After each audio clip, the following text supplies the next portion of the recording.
Doctor B Sivaprakasam நுகர்வோர் பாதுகாப்பு. இன்றைக்கு சீரியல் நம்பர் 57.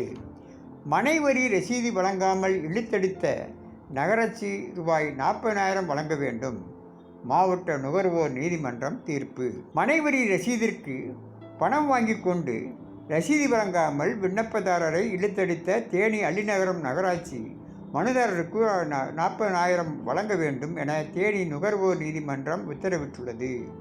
தேனி அள்ளிநகரம் நகராட்சிக்கு உட்பட்ட கக்கஞ்சி காலனி அமர்நாத் இவருக்கு சொந்தமான வீட்டு மனைக்கு மனைவரி ரசீது கேட்டு நகராட்சியில் 2021 விண்ணப்பித்தார்.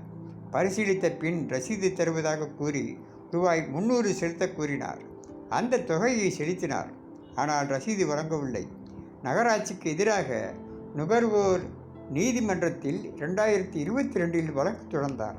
ஆனால் நகராட்சி சார்பில் வழக்கில் யாரும் ஆஜராகவில்லை. இதனால் வழக்கில் அமர்நாத்திற்கு சாதகமாக தீர்ப்பானது. இதனை எதிர்த்து நகராட்சி சார்பில் மதுரையில் உள்ள மாநில நுகர்வோர் நீதிமன்றத்தில் முறையீடு செய்யப்பட்டது. வழக்கை தேனி நுகர்வோர் நீதிமன்றத்தில் நடத்த உத்தரவிடப்பட்டது. மனுதாரர் தரப்பில் வழக்கறிஞர் பாண்டியன் ஆஜரானார். நீதிபதி சுந்தர், உறுப்பினர் சவுந்தரராஜன் அடங்கிய அமர்வு உத்தரவில் ஒரு மாதத்திற்குள் அமர்நாத்திற்கு மனைவரி ரசீது வழங்க வேண்டும்.